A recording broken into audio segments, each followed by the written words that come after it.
Let's talk about a message to the younger people that want to become artists. Make marks, fuel hearts. That can be from doodling every day to trying to, sketch your copy, waiting for your kid at the pickup line. Instead of just standing or sitting in your car being on your phone, bring a sketchbook, sketch the stop sign or sketch the car in front of you. Really start to train your eye and do those little changes to see what else you can kind of pick up in life. I see the most amazing artists who don't really continue applying their practice, and it's disheartening. Welcome to the Joe Pavich Podcast. This show is all about what got people where they are today. Work-life mix, struggles, the grind, the process, and the message. Welcome to the Joe Show. Today I'd like to introduce my guest, Dani Papa. Dani is an urban tribal artist, a mentor, a teacher, and a great guy. Thanks for being here today, man. Thanks for having me, Joe. You're welcome. Really appreciate this nice morning. Yeah. This all boils down to things in life, like a simple hello, right? I saw you at the Warren, walked up to you and said, "Hey, what's up?" We started talking. Yeah. Next thing you know, you're on the show, man. Yeah. Look where it's come. Yeah. Look at how grown up we are now. Yeah. Right. It's crazy. I feel like an inch taller. I love it. But Dani, I'm so inspired by what you do and what kind of person you are. And we worked together a little bit in the beginning because I was going to help you with a good spot. Yeah. The man cave for your thesis. This is a really cool spot, by the way. Thank you. Yeah. It was funny when we talked about coming here for the thesis. Yeah. I said, man, I'd love to have you. You can have it. It's all yours, right? Little did I know it was going to be a blowout, session of a couple hundred people, right? Yeah. I go big. Yeah, that's right. Well, I mean, the requirement for your thesis is just to have the exhibition, especially as an online student. So I went to Savannah College of Art and Design, but I was a full-time teacher and also kind of transitioned into the nonprofit world, living here in Naples. So my whole program has been online. But working through the program, it was, interesting to see the development, really, just seeing what comes and goes. Love it. I love what you're doing. It's funny because I seen you on social media and I didn't really know you. And then when I met you, then I started seeing you on other shows and I said, I know this guy, Dani. He's everywhere. Come with me, man. Come with me. Come on the show. Let's talk about the thesis because the idea was incredible. Thank you. And Thank you. I didn't realize what an event you made out of it, right? Yeah. Well, I mean, it was just a requirement just to show it someplace, any place. Couldn't be a restaurant or a bar or anything. So for me, thinking as unorthodox or as possible, I was thinking that this podcast studio would be an amazing platform because then we can have a little session during the thesis reception and everything. It would be very cool and contemporary and kind of a nice little modern twist to the exhibition realm. But we came up with some roadblocks here, which, we had to pivot initially, but totally fine. Found an additional space in Bonita, which ended up housing the piece, which is 26 feet long and 6 feet tall. So that was a very big piece to make. Took about 10 months to make from concept to creation, all hand-drawn, with graphite, spray paint, acrylic paint, gold leaf, everything. I'm a very traditional-based artist, but my process is kind of cool and edgy and contemporary. It is. Yeah. So each piece of art, represents something different. Yeah. So explain the idea. Well, it's actually funny that we open up to this page here. So I see some preliminary notes from my thesis. So essentially, I'm half Greek and half Israeli. But growing up, the Greek side of myself was not really fully explored or really, thought of or investigated. But I have a very pronounced and profound last name, Papanikolaou, but I go by Papa for short. And it's just such a funny anecdote when people, not people, I guess, when my students, back when I was teaching, they're looking through the human anatomy textbook and then they see my last name in their textbook. They're like, "Yo, Mr. P, your last name is in our textbook." I'm like, nice. Yeah, I know. They're like, you know where it's for? I'm like, yeah, for the pap smear guys. So, it was always such a fun anecdote, but, never really fully explored that side of my Greek heritage.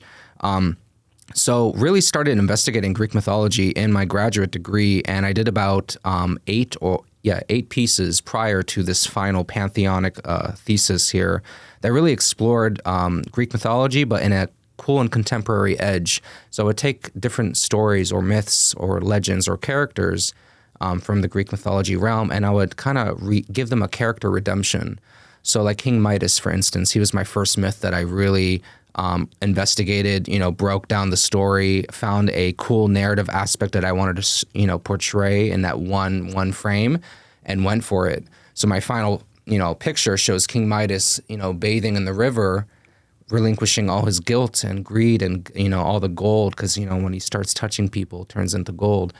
But he relinquishes all of that in this beautiful sea of graffiti and everything. It's just so beautiful to look at. So that was my first Greek myth that I challenged myself with, and I loved it.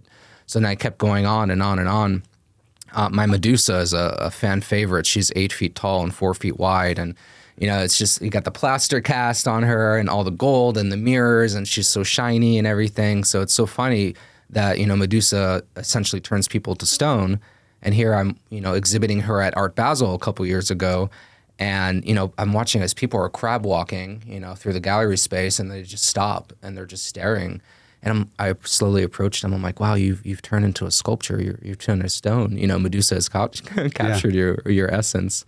But even showing Medusa as a victim instead of or victor instead of a victim, because she essentially was cursed and everything. So taking her character and giving a new spin or a new highlight from that aspect. And this whole pantheon, the pantheon are the 12 Greek gods of Mount Olympus, and essentially they act like a nucleus in a sense, that they all have certain roles that they play. So taking that aspect, I was like, wow, that sounds kind of like, the personality, the brain, how we are outgoing and spontaneous and sporty and this, athletic, artistic. So I really looked at every single Greek god and goddess and made them a reflection of myself. So all 12 Greek gods and goddesses strained together to form the pantheon, which is essentially me as an indirect self-portrait. So it was a really cool, interesting way to, I guess, investigate myself, my identity and everything. And it was a very, very beautiful process. I used all friends as models to kind of reflect me, to portray those gods and goddesses. We did a photo shoot, painted on their bodies, asked any of the friends, like, it's such an interesting process, doing marks and everything. But yeah, from the photos, I abstract the shapes and the shadows, and it all comes together from there. Well, that's art. Yeah. That's your idea of what this is. Yeah. In a sort of a modern day. King Midas, I always think of the old rap song, as King Midas, as I was told, everything that he touches turns to gold. Hey, bro. That was an old Run DMC song right there. That. I was thinking of that. But what's it like though when you're at an event like that and you see somebody staring at your work in awe?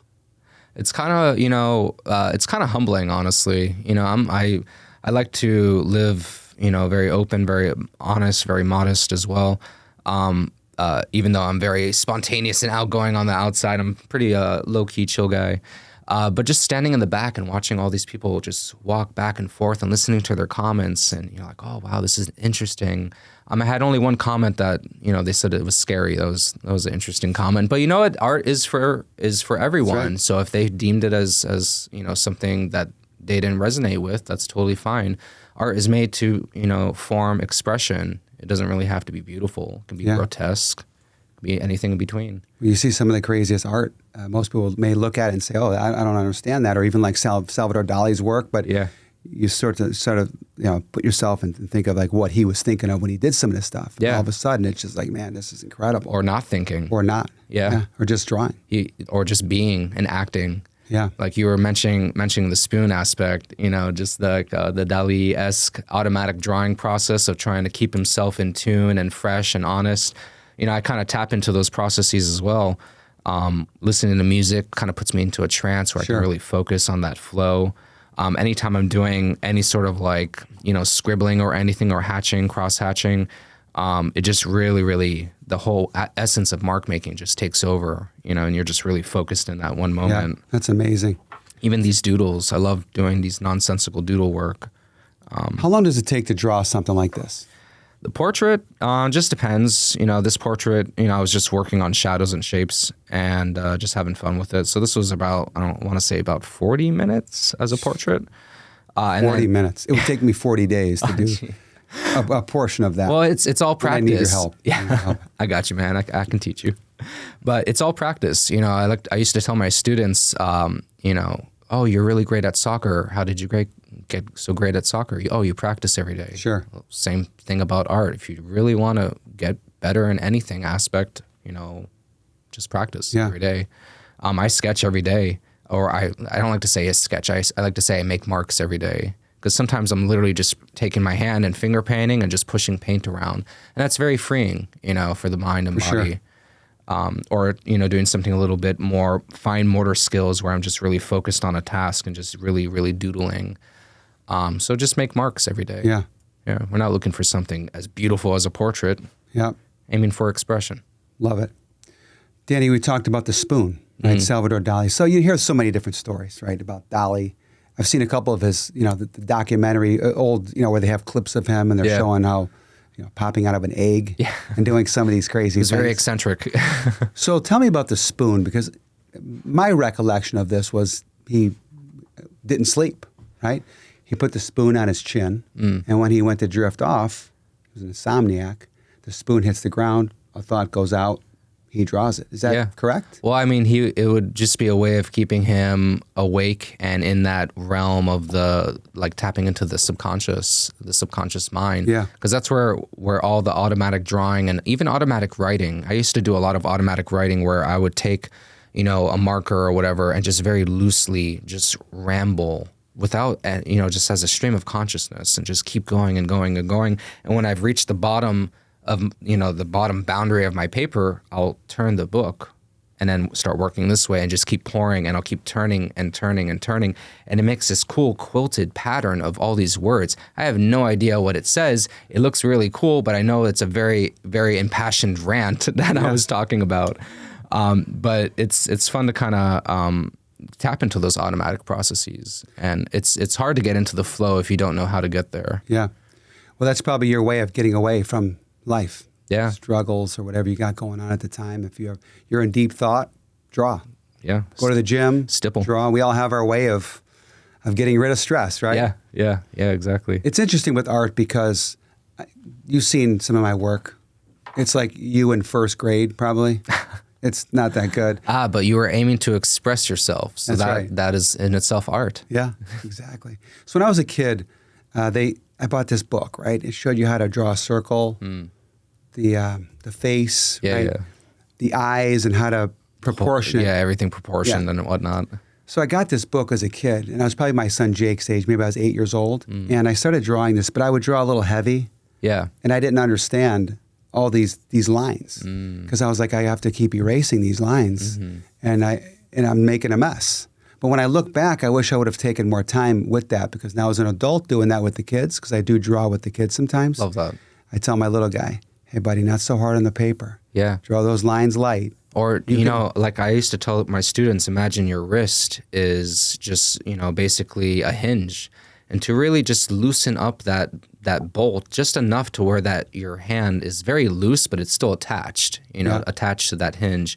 And you're just very loosely, lightly making marks initially. And then you can start playing around with the pressure of your hand and really start, conforming to the lines. Like if I'm sketching a face, I'll very lightly start with a circle and just pushing the pencil around and moving. And then when I'm really more certain of a shape, I'll start to really start to focus in on the shapes and start to darken up lines and whatnot. Yeah. But I love that aspect. You're already teaching him about pressure, hand pressure. Now I need you to come over and teach us all what to really do. Yeah, I mean, it's just training your eye, really. You'd do that, wouldn't you? Yeah, come of over course. Yeah, I mentor guys. Good. I love that. We'll talk about that too. So during COVID, world shut down. Yes. Right? Couldn't even watch the news. Deathly afraid to go outside, the whole thing. So we stayed inside for a few weeks and we drew. Love that. And that was fun. So we'd have an artist draw. I wish I'd have known you back then, man. You could have. Oh, we had some fun during COVID. You could have done some FaceTime with me and show me. But we watched these videos, and it was cool seeing them draw. And we'd try to hang with them, and half the time they're way ahead of me. Yeah. So I was halfway through, and I'm like, okay, pause. Jake, where are you at? And we would compare notes, and it was just so much fun. I have all those drawings that I have, and when I look back, it brings me back to a time where it was so tough in the world, but some of the greatest times ever with your family. Yeah. Doing those things. Everyone got to connect or even reconnect with their family, which was really needed, especially in a world of go, go, go, fast, fast, fast. It was nice to kind of slow down. I was a full-time teacher at the time, and I taught for 2 years afterwards in the public school system thereafter, after COVID. But been a teacher for nearly a decade and had so much success with my classroom, of my curriculum, of my avant-garde practices, and just based off of my 3 X's, X's. So expression, exploration, and experimentation. So just really kind of putting those 3 into effect every single day of the week. But COVID was such a curveball, man. Like, we went away for spring break and we never came back. I was like, this is the longest spring break I've ever had. But they had to teach us how to be online teachers within a few days, and we had to learn so many different practices and applications, and it was really stressful and put a lot of pressure on the teachers. But I was dealing with, seeing 300 students a day, but not anymore. But I was seeing them on the screen. And it was interesting that, some of my students, regardless, we live in Naples, but some of my students didn't really have pencils, pens, highlighters, this and that on a daily basis readily available. So I remember I teamed up with the Naples Art Institute, so shout out to them, by the way, during COVID, that we made goodie bags. And I remember my sister was my getaway driver, and we made together a whole list of the students' houses, and we dropped off the goodie bag that had paint, pencils, canvas, paper, and we just knocked on the door, sent them an email, and went to the next one. And that's great. Just made sure that everyone had materials, so that way they at least felt, noticed or thought of. And it was so much fun, because then we would go online, and kids were just like doing drawing sessions with each other, and it was fun, just trying to keep it moving and grooving. I love it. Yeah. Nothing takes you away from time like drawing. Sometimes I would do a piece of art, and I would start at like noon, and me and my boy would draw. And then all of a sudden, my wife's like, all right, guys, what do you want for dinner? And I'm like, oh my God, it's 5 o'clock already. Yeah, that's me. It's so crazy. I've missed a date like that once. Sorry, if you're ever watching. Sorry about that. But being able to draw everything you see, that must be pretty cool. How do you sort of take notes and things of things you want to draw? Do you take a picture with your phone, or how do you do that? Depends. I mean, if I'm doing something like this, for instance, this is just, 4 friends of mine just sitting, sketching. This was created at a different time during like a time drawing exercise with a model. But that's the best thing about working in a sketchbook. I can work on this, time drawing exercise, and this page was blank for the longest time. And then I'm sitting around with friends, and we're really having a great time, and I'm sketching them on the same page and having fun with color. So the piece really comes together as a whole. But so much time had passed. I think this was a 6-hour session of us just talking and having fun and just being open and honest. Yeah, so some of this is just like nonsense. I love it. Sunday cinema, $10 a hole. Like, what does that mean? Like, who knows? So when you're talking, like, say this girl right here, right, on the side profile, does she stay like this the whole time? Yeah. Or yes, just she's talking to someone else? Yeah, so I'm sitting there and I'm actually sketching them live. So even back when I was doing this before COVID, I would go to coffee shops, and that's where people started to really get to know me. And I would just sit there after school, after a long day of school, sit there and kind of decompress and just draw, because that was my way of just dealing with the whole curmudgeon of the day. But it was fun to just kind of let go. And I made a lot of friends and networked with a lot of contacts that way. But sitting at the coffee shop, whoever was in my direct line of sight, that was my quote unquote victim. I mean, I have 3,200 pages filled like this of real people throughout Naples. So you probably were captured if you were around me within the past 4 years or 5 years, actually. That's pretty cool. Yeah. Do you ever show them your art? Sometimes, if we're sitting at a community table like this, and they're sitting right in front of me on their laptop, I'll be like, hey, look, I sketched you on the way. Oh, thank you so much. Let me give you a follow and all that. But if they're like way far away, I remember I was sitting at Kunjani, and there was this man who was really tapping so aggressively on his laptop, and I was just trying to sit there and chill and draw. And I remember I looked up, I'm like, all right, this guy's getting drawn. I remember I drew him really accurately too, and he had these really cool dreads. And I remember I drew his laptop and I was writing tick, tack, tack, tack, like all over it. Like he's pounding keys. Yeah. Keys flying off. It's so funny because looking back at that page, and that was a few years ago, but looking back at that page, I'm like, oh, that's funny because it activates a memory instantly. Yeah. Dani, if you walked up to someone and showed them your art, have you ever had anybody say to you, hey man, you're not supposed to be drawing me? Like that's invading my... No, actually. Okay. That's cool because I would hope that you say no. Yeah, no, I don't Because I think it's such a cool, innocent thing. Hey man, I would say, that's pretty cool. Can I take a picture That's of usually, that? that's the Can consensus. I take a selfie with you? Yeah, that's the consensus. They're like, oh wow, this is so cool. Can I have it? I'm like, well, it's kind of in my sketchbook. I can't tear this out. Yeah. But I can take a picture. So 3,200 pages. 3,200 pages. So which is how many books? How many books is that? So I challenged myself. So in COVID, or not in COVID, at the beginning of my graduate program, my first grad course was a drawing workshop, and I love to draw. So I was like, oh, this is perfect. And the professor tasked us, and it was my first assignment in grad school ever, tasked us with creating 100 sketches a week times 10 weeks. I was like, oh my God, that's insane. I was like, okay, sure, I can approach that. I was like, this is interesting. But come at the end of the 10-week program, I had this amazing, collection of sketches that were just beautiful, and open and honest and raw and captured moments and documented time and were reflections. Some had anecdotal notes, some had nonsensical doodles, some had repeated practices. And it was just really, really eye-opening. And I was like, wow, this is such a great feeling. I think I was missing this really in my life because before this, my undergrad is in sculpture. So I messed around with a lot of plaster, wood, metal, and everything. So drawing and painting really came, while I was a teacher. So around those 10 years of being a teacher, having to show kids how to draw an eye times 7 times a day. And I'm like, all right, guys, let's draw another eye. Yeah. But, those repeated practices really helped. And after I completed that first graduate assignment or whatever, I was like, wow, I want to continue this. So I kept pouring myself into these little moleskin sketchbooks, 5x8. And that's where I became very synonymous with me. I used to carry around these sketchbooks. I still do, actually. I got one with me right now. But I graduated to this larger size, and I think it's a lot more fun, really. It feels like it's a bigger canvas to actually move around and whatnot. But yeah, 3,200 pages since starting in 2020. So that's a lot of pages. You must have a big box of all your books. Yeah, 30 sketchbooks. So it's 104 pages roughly each book, and it's front and back just like this.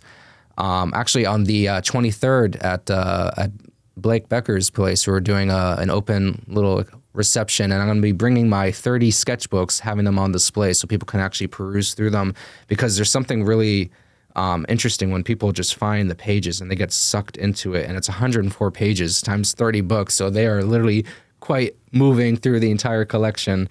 And it's beautiful to see. So I encourage anyone to come April 23rd and come look at the artwork. That's a great idea. Yeah. Well, it's almost like your books, right? If you look at even like Dali, for example, some of his best paintings, but it's some of the ones that no one ever saw that were the most valuable. Or even just the sketches. Have you seen Dali's sketches? I have. So amazing. Or even like Frida Kahlo. Frida Kahlo's sketches are really, really intriguing. Like really, like you thought her paintings had a lot of depth of meaning. Like her sketches were even more open and vulnerable.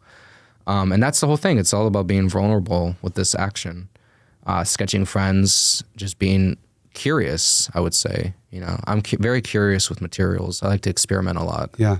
So even if you look at my Medusa, you look at the materials, there's like a paragraph of materials on her, just because I like to, experiment and see what's going on. That's cool. Well, you dealt with clay, you dealt with metals, art, watercolors, everything, right? So that's pretty cool. Well, I mean, I think, again, working as a teacher, regardless of my sculptural background, but working as a teacher, I had to be proficient enough in printmaking, for instance, or textiles, or working with watercolor to be able to, dispel that to students. So I had to become an expert before I could, give that out. And, working as an undergraduate sculptor, really didn't get those opportunities to experiment with those kind of materials. So working in the classroom really added to my artistic practices, I would say.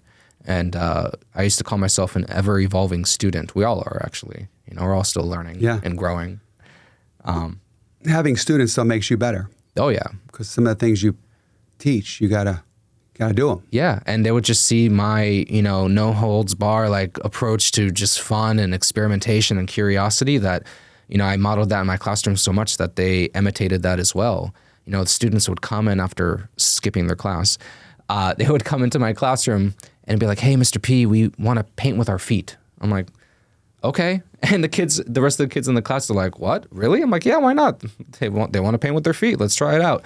Bring out a huge unstretched canvas and we pour the paint. Everyone's dancing on it. And then I'm like, I didn't really think about cleanup, but all right, whatever. Yeah, this is the problem. But it's just being curious in the moment and just saying yes. Like, Let's hey, do it. Let's do it. Well, even, like this book here that you have, and all the books you have, it's almost like better than pictures. Yeah. Because pictures are reality, right? This is your idea of reality. Yeah. Which I think is cool. Thank you. Yeah. For me, I like to draw realistically to a sense. I like to draw my version of realism. But when people ask for a very realistic portrait, I'm like, take a picture, Artist for expression. Yeah. This is how I see you. Colors cascading from your head, That's right. Maybe a sunflower's popping out of your ear. Like, who knows? Love it. I love that. So I want to talk to you about Banksy. Ooh, okay. So I saw that show on TV about Banksy, right? Nobody's ever really seen this guy. He paints buildings and he does all these things, and they try to find out who it is, and they can't find it. Mr. Anonymous. One of the cool things was that auction at Sotheby's. Yeah. The shredding painting. Yeah. Tell me about that. Well, I mean, that was a whole, I guess, gimmick, but it was part of the show, showcasing that art does sell. Let's actually shred it to make it, go even higher in price and value. And I think it did. It did sell for more. But I think gimmicks are a way of working in the modern art, really, or modern art world. You look at the guy who made the banana taped to the wall and sold it, for however much money he sold it for. But then the next day it was peeled off the wall and, eaten. So again, the gimmicks of it, just trying to create that shock and awe, just because people are looking for innovation, and shock and awe is a way of getting that innovative spirit out of people sometimes. I think that painting sold for, I don't know, maybe $1 million. I forget what it was. But when I saw it shred, I thought, man, that just made that thing go up 10 times. Wholeheartedly. Yeah, and the whole mechanism in the frame and everything. Oh, yeah. It just dropped down, right, and started shredding the painting. That was a fun video. Love that. So who are some of the artists that have inspired you? Ooh. I'll say my top three are definitely Gustav Klimt. I actually have one of Gustav Klimt's paintings tattooed on my right arm here. It's Medicine from the Holocaust. It was one of the university paintings from Vienna, and it was one of 3 paintings that were taken to Ermendorf Castle for safe storage during the Holocaust. Wow. But then, of course, it was burned down, the whole castle, so this essentially was gone. But it's a beautiful painting showcasing a Greek goddess, Hygeia, which is the Greek goddess of medicine and health, and it's a beautiful painting about life and death.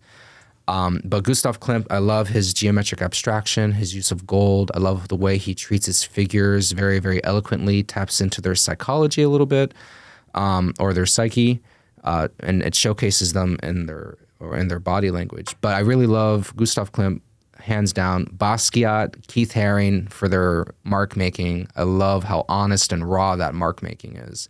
You can really look at it and feel that texture of the material, and that's what I really, really love to play around with. Have you met some of your mentors? Ooh, no. Yeah. Well, I mean, I did meet. No, I would say no. Okay. I mean, I'm so in love with art history that I feel like my mentors are just have come from learned experience and just learned from books and through museums and through seeing them in real life. Like Mark Rothko. If you ever see a Mark Rothko painting in person, the instructions are to be like a foot away from it, so all that color just envelops you, and you just feel the emotion that he really wants you to feel. So it's just like different paintings have those different feelings, I would say. When you said that, it made me think of those 3D paintings. Remember those? Can you do one of those, by the way? Ooh, that would be kind of fun. Maybe I got you on something. Let's do it. Let's see if you can do that. Let's make people second guess, like, is this real? Yeah. Because, all the dots, right? Yeah, and you stand a few feet back and you look at it, right? And there's a shark Yeah. That's optical mixing. So it's like all those dots kind of coming together the further you get back. They do that a lot with printing in color. So they use like those halftone dots and everything that can create different values and everything. That's really a cool thing, though. It's amazing because when you could start to pull that out of the painting, you actually get pretty good at it. Yeah. Like I could look at a painting, we're talking in the 90s, right? Look at a painting, I could yank something out of it in 30 seconds, right? Because I used to do it all the time every time I see a painting. And I'd have my buddies there, they're staring at it for, 20 minutes. And you're like, I don't see anything. Yeah. I'm like, there's a shark right in the middle of the painting. Take a look at it. You're like, watch out. No, it's cool. And sometimes it takes someone to see that perception to kind of activate it within another, which that's the case with a lot of people. I remember my favorite story at Art Basel is seeing a James Turrell piece. Are you familiar with James Turrell? The light artist. He kind of uses and manipulates lights to kind of create these interesting shapes and depths and spaces. But it was Art Basel, and we're walking around the corner, and I'm like, oh my God, it's a James Turrell piece. And I literally put my hand like right through it. People thought it was a painting, but it's just such an optical illusion that, it just looks two-dimensional. And they saw me put my hand through it. They're like, what are you doing? I'm like, no, this is a room. It's a box. Everyone puts their head in. They're like, oh my God. What the heck? So it's just that whole innovation, I think, is so much fun I love to play that. with. Yeah, that's awesome. So what is the life of an artist like? Ooh, hustle. I like to say hustle inspires hustle. It's interesting because I think it would be harder, right, in the beginning. Yeah. When you're developing your brand, right? And then as you get better and better, the more you're around people, the more opportunities you get, the more people see your work. And I'm sure, like with your thesis, have people try to buy that piece off of you? Well, I actually had an interest in 2 out of the 9 panels. So there's 12 Greek gods, but they're all on 9 individual panels. In the center, there's 2 gods per panel. But I did have interest for 2 of the smaller ones, my Athena and also my Apollo. And I just don't feel like selling them separately. I feel like they need to stay together for sure. as a group. You can't. So unless... the right price comes, but I would love to kind of showcase them together. If they would like to purchase the whole thing, that would be even better. Everything's negotiable, right? Yeah, totally. So where do you get to a point, being an artist to where you could start selling the art and taking it to the next level? I feel like once you find your identity and your brand and see how far you want to go with that. Like for me, I'm very entrepreneurial. I like to work with different industries and network with different people, from realtors to interior designers. And I feel like that's what really helps make an artist more robust in their realm, to kind of create work not only that their clients would like to see, but they would also like to see, and the people who follow them that would like to see. So I've built myself like a little tribe around here, and people love my work. They support my work. I do a lot of live painting performances at fundraisers and galas because I have a very philanthropic heart. I love to give. That stems back to my classroom where I was constantly giving to my students. But it's all relative to the practice, really. Yeah.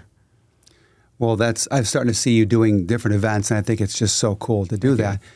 Birthday parties for kids. Yeah, why not? Draw.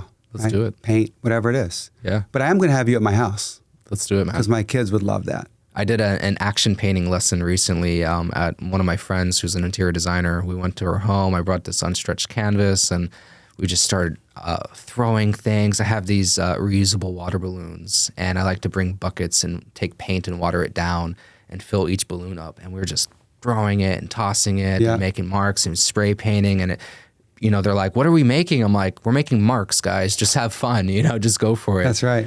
And then, they step back and they see the beauty in it. And I like to say it's like, it's, beauty through disparity. It's got all these random shapes, colors, lines, and things that should not be working, but they come together in unity and they work, for whatever reason. Love it. So when I have you over at the house, no paint. Just bring your pencils. Just the pencils? Just bring your pencils. Hey, I like to work clean. Love it. Can anybody draw? I'd say yes, anyone can draw, because essentially drawing is just making marks. How about become an artist? Can you teach that? Yeah, I mean, if you look at any of the contemporary artists that are really, the top 10, influential contemporary artists, mark making is all over the spectrum. You have someone like Marlene Dumas, whose her work is very loose and gestural. But then you have someone who's like Antony Gormley, who's a contemporary sculptor, and he makes these figures out of these really amazing sculptural blocks and lines and everything. So again, it's how they want to approach mark making. Yeah. Because you look at the brain, right? You get the music and the art on one side. I'm no psychologist, psychiatrist. I know. I'm just saying one side. The other side might be more sports driven, right? So if you look at like an artist with music, Yeah. Would you have a better chance of playing an instrument as an artist? Ooh, wholeheartedly, because you already understand, or you already have that dexterity for that motor skill. Yeah. Of trying to be very cautious and careful and very precise with your movements. I like to say, like, there's two brains. You got one in your head, of course, but there's also one in your hand. So I like to train my students when my eye goes up, my hand goes up. So they are working in synchronicity, Okay. So that's a really good way of training your eye, especially drawing observationally. That's what I would do at coffee shops. I would sit there, and sometimes there'd be a long line at the barista line, and I'd be sitting there. I'm like, oh, look at this. Let me see if I can sketch this guy real quick. And I'm like, all right, line. I'm trying to get his figure, and boom, 30 seconds later, it looks like a scribble, but you know what? It's the impression of that line or that figure. Man, that's awesome. I love that. But it's amazing, out there. I mean, you get the art side of the brain, music, sports. I'm more of a sports guy. Yeah. My brother is more of a musician, but he can't really draw that good. And I wonder if maybe it's in his mind. He could do it, but just doesn't want to give it a chance, because you look at a piece of paper, right? You start drawing stuff and you go, oh, this is just terrible. I'm going to give up, right? But should you really give up? No, you keep moving forward. Give it a chance, right? You keep moving forward. You get to a point where you're like, oh, I like to say that I get to a point that I'll mess something up to a degree and then just say, ooh, did I mess it up? Okay, yes, I did. All right, moving forward, and just keep going for it, Or just erase. That part of it. I remember this was a couple grad courses ago. I want to say about a year and a quarter ago. I was working on my version of Eros and Psyche, which is all about self-doubt and truth and everything. And it was a few days before my deadline for my final project, and it's a huge 6-foot piece of Cupid and his wife, above him. And I spilled ink all over the drawing that I spent days and days and days drawing. And I was so upset. So, it's on wood too. What I did was, after 2 hours of complete depression, literally just got myself back up. I'm like, all right, well, there's nothing to it but to do it. Just grabbed it, brought it outside, brought my sander, and sanded it all the way down to where I saw a ghost impression of both figures. And then I went back again and started drawing. But it was interesting. The ink stained the wood. And in essence, when I sanded it down, it kind of left these very beautiful, kind of colorful impressions all over the body. I was like, oh, okay. So I started modeling with that and then messing around with white paint. I'm like, oh, this looks cool. So, it kind of sucks that I lost all those days and days of drawing. But you know what? The end process was something that was aesthetically pleasing and something that I didn't expect, and that's just following through with the process and with the flow and not really combating it at all. Yeah, you turned a problem into a solution, piece of art. Yeah, exactly. Let's talk about a message to the younger people that want to become artists, right? What would be some things you would say to the younger person or the young version of Dani? Ooh, the young version of me? Oof. Some crazy kid with a sketchbook in high school right now. No, I like to say my little slogan, make marks, fuel hearts. So literally you're fueling your own heart by just making marks. Yeah. So that can be from doodling every day to trying to, sketch your coffee, your Starbucks mug, or, even when waiting for your kid at the pickup line, for school, instead of just standing or sitting in your car being on your phone, bring a sketchbook and then actually sit there and maybe sketch the stop sign or sketch the car in front of you. Really start to train your eye and do those little changes to see, what else you can kind of pick up in life. Because sometimes I see the most amazing artists who don't really continue applying their practice, and it's disheartening. Yeah. Those scenes are very hard for me to draw with the space and proximity. They never look like I want them to look. That's for sure. What's the easiest thing for you to draw? For me? Yeah. just because I've had so much repeated practice. I love drawing portraits, people. I find it very challenging to get a certain time limit and a certain kind of color restriction or whatever. I find that very challenging, and I like working with those challenges. Or I'll bring a certain, set of materials with me to a live painting performance. I'm like, all right, this is what we're working with, and seeing what I come up with, and it's being resourceful. But it's all fun. And the hardest thing for you to draw? The hardest thing? I would say anything mechanical, just because I'm so into just being loose, organic, and free with my marks and with my expression that mechanical subjects, I think it was with RISD, Rhode Island School of Design, one of their application processes was to, for application or enrollment in their school, was to draw a bike. And that is a very hard thing to draw, with all the gears and all the tires and, the pipes and everything. So I would say anything mechanical, just because for me, I love to draw very fun, I would say. And I think mechanical objects are not as, I guess, fun for me. Yeah. So hopefully we're going to see your art pretty soon, because I got a couple of things for you. Yes, let's do it. The book. Oh, yeah, the book. We got to do that. So I'm in the process of doing a little something, and you're going to be a part of it with me. I'm excited. That's exciting to work together and get a chance to see what you're doing. So do you draw more emotional or more intentional? Ooh, just depends on the situation or the intent, I would say. So, when I'm kind of just drawing for myself, I would draw a lot more emotional.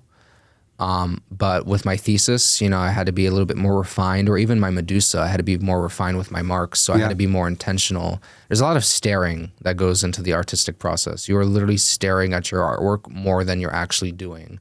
And I love saying that to people, because they're like, what does that look like? I'm like, that literally looks like me sitting in front of my 8-foot piece, sometimes on the floor, just staring at it. Because my eye starts to put together different processes or different options or aesthetics.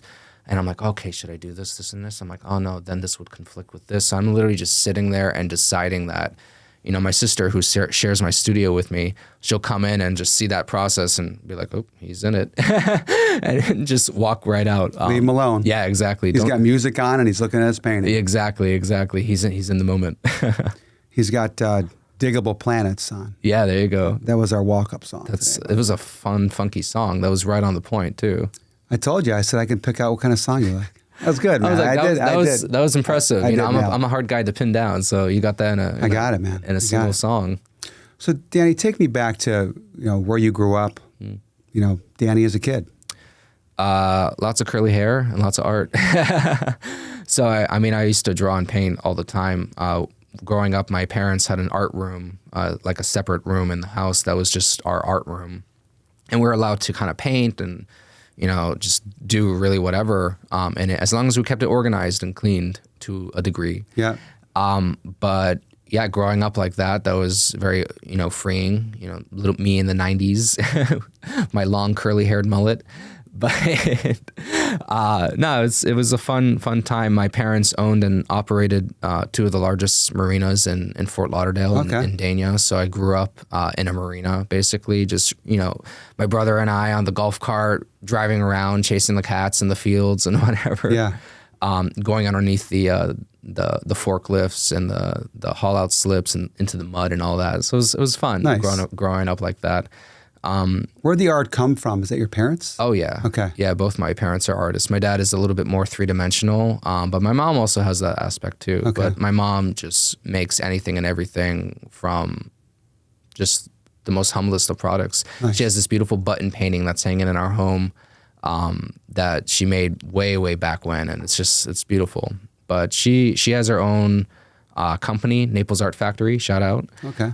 She makes custom Lazy Susan towers for parties for rent, and They're really beautiful. She just did Naples tables again, and she made these 2 beautiful tablescape designs that were gigantic. They were tall, and everything turned, so it's just so much fun for the guests to kind of turn and everything, little turntables. So she's in Naples? Yeah. Okay. She's in Naples here. So when they see your art today, what do they say? Ooh, well, I mean, I come from a family of 5 artists, so instantly it's just like, critique. I'm not going to ask you if you're the best artist of your family, but I'm assuming you are. I would say, yeah. I would say yes. Yes. Well, I mean, like each of us have our strengths, you know. For me, I definitely have a lot more experience with a lot more practices, processes, materials, and everything. But my brother, the way he uses watercolor and pen, amazing. You know, my sister, she makes these wearable garments. We just did a fashion show actually at the Perry Hotel. Oh, nice. But she came out with these 3 garments that she made out of recyclable materials, you know, out of film canisters, out of wire, out of Publix plastic bags, and it's amazing. My dad is, you know, really loves to whittle and sculpt and everything and do a lot of assemblage and weld and everything. So we're all just different mixes of art, and nice. It's fun to kind of create as a family. And they're all in Naples. Yeah, we're all in Naples. I whittled that from Beechwood. That was Meet the Parents quote, by the way. I whittled that from Beechwood. It took me about 90 hours, which isn't so bad, but I'm a movie guy. What could I say? No. I do the same thing with my brother. We communicate in movie quotes. So. Yeah. He said, I whittled that from Beechwood. He said it took about 90 hours, which isn't bad considering I carved it all out of one piece of wood by hand or whatever he said. And it's just this giant. Yeah. So at a young age, you realize, hey, I got this, right? Yeah. Well, I mean, it was just through practice. Like my drawing, the sketching and everything, that really didn't come until I was a teacher. Yeah. I mean, I used to draw and paint as much as any, you know, kid growing up. But, or I wouldn't say that. We had a very interesting childhood. But I would really love to draw and paint throughout my childhood. And even going through college, you know, it was very interesting to approach sculpture and drawing and printmaking. I loved printmaking when I was in college. I thought that was really fun because there was a lot of processes and a lot of different practices to kind of use together and make your own different product. But it's fun. And even textile design. I've been told that even something like this, I know it's fun to touch, right? Yeah. Something like this could be even, you know, really cool for garments. So I'm looking into suit liners and pocket squares and everything. I really want to start diversifying on the brand. Now we're talking. I know, right? So that's where that entrepreneurial lens comes into play. And I owe that to my parents. They kind of raised us very entrepreneurially, you know, them owning and operating 2 marinas at a very young age and being successful at it too. I could see myself wearing any of these pocket squares. Let's do it. Let's make it happen. Yeah. Especially that one right there. I'll stuff that thing in the old coat. And it's a pocket square, not a handkerchief. Yes. A lot of people, I always wear a pocket square, and people say, I like your handkerchief. No, it's a pocket square. Not what it is. Well, I want to get into the aspect of, you know, having my actual art pieces as these pocket squares. So imagine my Medusa, you know, you stuff that in. There's so much color and textile pattern work on there. It would look really good in any form, but then you pull it out and it's a Dani Papa artwork. So I mean, love it. I want to start diversifying on the brand, and that's what's on the horizon. That and many other things. We got to talk. I got ideas brewing left and right over here. Let's do it. And how fun would it be? You know, you have like a nice tweed jacket on and you open it up and you see all this beautiful like color and textile inside. No problem. Right? It could be done. Let's do it. All they need is a picture. They do. So let's talk about some of the struggles as being an artist. What are some of the challenges you might face? Ooh, everything. Everyone wants everything for free. Yeah. So it's kind of fun to, you know, learn how to say no, essentially. I think that's my biggest takeaway. It's hard too when you're a nice guy, right? It's hard to. Yeah, and again, growing up or in my realm or career as a teacher, you know, you're there for the students. Yeah. I used to have a drawer. It was my right side drawer, actually, the bottom one that's supposed to be for files and everything. That was just a giant bucket of, you know, granola bars and protein this and, you know, trail mix and everything, just because the kids would never want to eat. So I would always have something for them because, you know, I care enough. You know, I want to see them nourished and everything. Yeah. But yeah, it all stems from just a caring heart. Yeah, I love it. It's always hard to tell people what something costs, right? Yeah. It's always a big struggle. Yeah, I mean, sometimes same in my business too. It's like people would say, "Oh, your commission is X." It's like, listen, I'm going to put more money in your pocket. I'm going to make you more, even though their commission might be less than mine by a hair. I'm going to make you more. Mm-hmm. It's all about what you walk away with, not what you pay. Yeah, exactly. Right? Yeah, and someone like me, I mean, like these live painting performances, they started out, very humbly. I used to do them for free at markets and everything way back in like during COVID or whatnot. But then they really started to take off, and now I've been doing fundraisers and galas around town, which has been great, and I work with different organizations. So some can afford my full rate. Sometimes I work with them a little bit. Sure. And we come up with different, creative solutions depending on whatever their event is. Yeah. But again, I have a very giving heart. I like to still donate to the nonprofit and everything. I did 3 Make-A-Wish events just this year. Did you really? And it's only April. Yeah. I love working with different nonprofits because, again, I love to give, Yeah, that's what it's all about. Yeah. When you give back, you get to a point where you do that. And that's the same thing in my career too, giving back to people, doing deals that maybe I wouldn't do. And even some of the smallest deals I've done where people feel like they're inconveniencing me. They say, Joe, I know this isn't your price point. I say, listen, don't even think of that. I don't have a price point. Yeah. I'll work with anybody. Yeah. No matter what. Same. Some of the smallest deals I've done have felt the best. Yeah, same. That's the way it goes. And like bartering. Let's go back to that sometimes. Yeah, exactly. We'll do this, you do this. Exactly. Work together. Morning routine. Ooh. Tell me about that. Influx. So my morning routine, I don't know, it depends. It depends on what the previous night was. Yeah. Well, I live a very interesting life. So I joined up with a group of DJs, and we have this like underground DJ tribe that we kind of do pop-up raves here and there. Nice. So, and that's another thing about the artistry. It really stems from music and energy and everything. So I get a lot of inspiration from being in those, moments, dancing with everyone. It's so much fun. And we're all just one big group of friends. So it's fun to kind of do that. That's great. But working and doing those until like 2 a.m, and then I have to wake up, and go to a meeting at 5, and I'm like, I gotta run. Minimal sleep. Yeah, exactly. And that's just how it is. I'll be working in the studio and probably just pass out. We've got a little corner in there and just fall asleep for a few seconds, wake up, and you just continue. You got to start doing the spoon on the late nights. Yeah, exactly. Like Dolly. Well, I mean, hey, that was my thesis. I mean, I wrote 77 pages in a very short amount of time just because my final thesis quarter was only 10 weeks and I still had so much of the work to make. Plus, I was still doing a lot of events too, so that was taking up my time. But I didn't really sleep a lot during October. Sure. Bad. How about at night? Can you turn the switch off? Ooh, no. I have one sketchbook page that is really fun. I don't know where, it's somewhere in here. But I woke up literally at like, I think 2:30, 3 a.m, and I just went straight to the sketchbook and I just started drawing.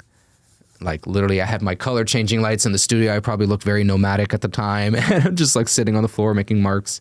But then the next day I looked at it and it was just an idea for our next painting. I was like, oh, okay. That kind of came through. Yeah, the idea keeps you awake. You're Yeah. like, I got to get this on paper. Right now. Yeah, exactly. This could be something good. Yeah, it's my next Greek myth. I've done, King Midas, Medusa. I've done the 3 Graces, Pygmalion, Eros and Psyche. I've done Prometheus and Epimethus. And you can find all these on my website. I have different versions or different artist statements for each of the pieces and a little bit of the mythology and history with them. But my next piece, next Greek myth that I really want to investigate is Icarus. Okay. And I loved with my Medusa kind of blending the sculptural elements within the kind of 2D elements. So with her, I put a lot of plaster cast kind of coming off of the panel. But with Icarus, I really want to make a wing out of metal. I think Nice. that'd be really cool to kind of gaft it onto the actual piece, having just lifting off. Oh, that'd be great. Yeah. Love to see that. Yeah. There was a game. I'm a gamer, by the way. Oh, cool. My kids like games. I like video games. What could I say? Yeah. I'll be 50. I'm still a kid. You're still a I'm kid. still a I can kid. tell you're a kid, man. There was a game as a kid on, I think it was Sega, called Kid Icarus. Ooh. It was a video game. Whoa. Were you flying? Yeah. Ah. It was cool. Check it out. Check it out. What was the end of that game? I never got to the end. Oh, like Icarus. Yeah. Yeah. So it's one of those things, the old games are different than today, right? Yeah. If you had 3 lives to 5 lives, you're dead. That's it. And then you finish the story, and that's it. Yeah. There's no 10 other stories or whatever. You just play it again. That's it. Nowadays in these games, you play, you get killed, you save your spot, and come back. You got 17 lives and It's all a that. lot different than Mike Tyson Punch Out and Contra back in the day. I miss the Tomb Raider where you would have to awkwardly like control her with like 2 controllers, and she kept running into walls walls Oh and everything. yeah, yeah. Like, Great game, by the way. oh, the old Tomb Raider. The original Tomb Raider. Oh my God, yeah. The animation or Yeah. the what's it called? Video game design. Yeah. Very blocky, but very fun. But at the time, see, I'm a lot older than you. How old are you? Oh, I'm gonna turn 33 this year. All right. So I'll be 50. So you're younger, but you're an old soul though. I feel it. You are. My knees crack, so that Yeah. helps. I don't mean old, old. I mean old soul. You're an old school guy. I get you. But Tomb Raider 1, when it came out, it was like the best graphics at the time. And I tell my kids, I say, take a look at this game, Pitfall or whatever it was. It's just a bunch of blocks. Yeah, or even Crash Bandicoot. That was a fun Great game. I used to love Great that. game. That was great graphics. Probably Yeah. one of the best graphics at the time. But still, that's a timeless game. I would It love is. to play that right now. So when Tomb Raider came out, I beat the first couple Tomb Raiders. Yeah. Beat the whole game.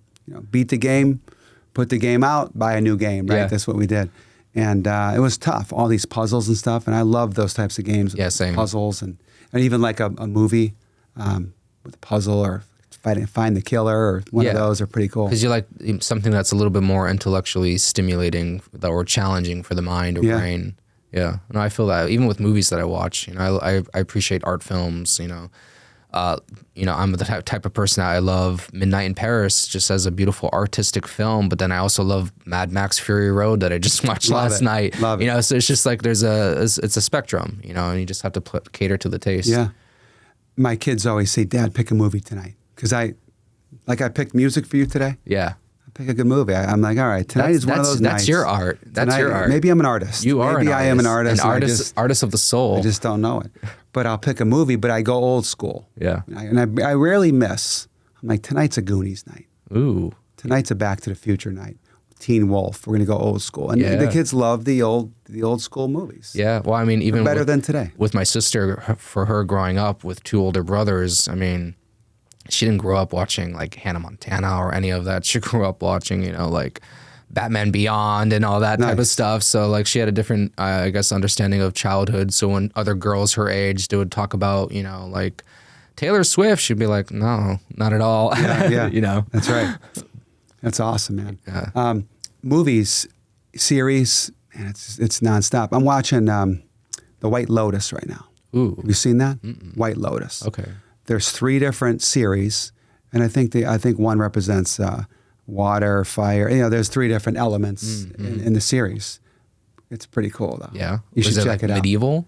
No, it's just like a group of people go to a hotel. Oh. And there's a few different groups, but they all tie in together. Whoa. Something starts to happen, and it's just a really cool movie. Where can we watch this? It's on, I think it's on HBO Go or one of those. Oh, okay.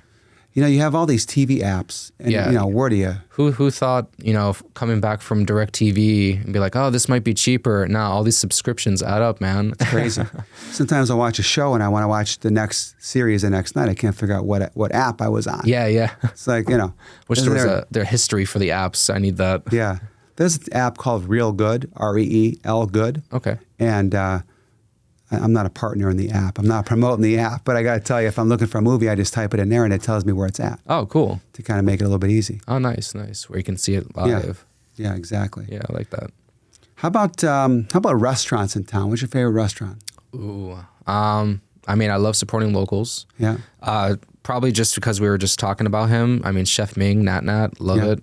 Beautiful place, beautiful ambiance. I have a couple pages in here where I was sitting there sketching. Oh, I think that was actually the last page. Sitting there sketching their 2 bartenders. Nice. But I really I have a lot of different hot spots around town, from coffee shops to other places. I love Organically Twisted. That's another fun spot of mine.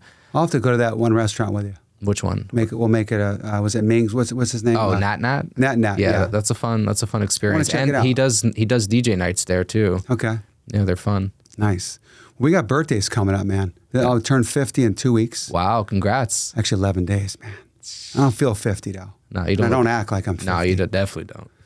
The hair might look like I'm 50, but it's trending. Yeah, exactly. But we're gonna have to talk about that for sure. Yeah, let's do it.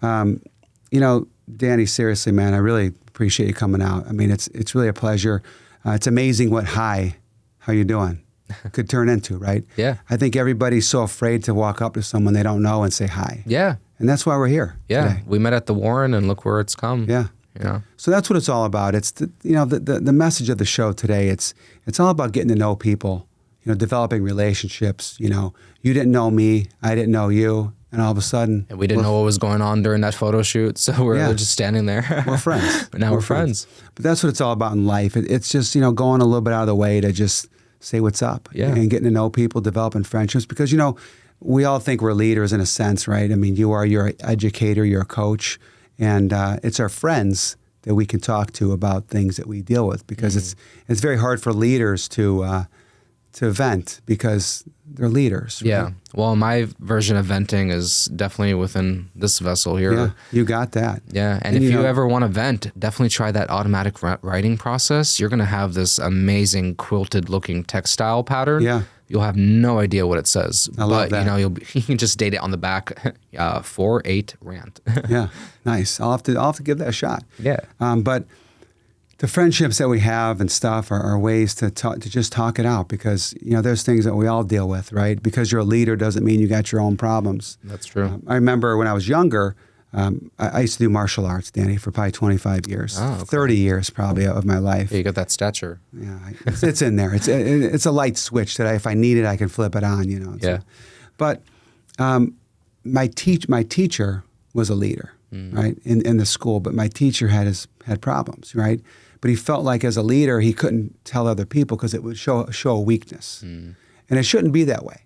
It should just be a way of, hey, man, I got problems too. Let's talk about it. Yeah. Everybody's afraid to talk, man. And it's always good with these podcasts because they're ways to sort of talk it out. It's like when you leave here, hopefully you feel great leaving. And I feel great because I developed a new friendship, Yeah, dude. This was fun. A round of golf is 4 hours. You talk to people for maybe 15, 20 minutes. Yeah. Now I get to talk to my boy for an hour and a half. This was great. Yeah. What are some words from the wise? Words from the wise. If you're wise, but you're not old enough. True. For the younger generation, the kids that want to draw, the kids that are inspired by your work, what would you tell them? I would tell them to, for my sake, just put the phone down for like 10 minutes and maybe pick up a pencil. Yeah. And just apply yourself. Really, just apply yourself. I love watching when students would see me draw every single day. They're like, "Man, you draw every day." I'm like, "Yes, I draw every day." And it's just because that's in me. And That's right. I only hope that I can inspire others to draw. Every day, because it's very therapeutic. It's super therapeutic. Well said. And Danny, the message I guess today is stop swiping and start sketching. There you go. So thanks again, man.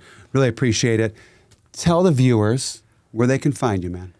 You guys can find me on Instagram at Dani Papa Art or Dani.papa.art. And then you can also find me at DaniPapa.com.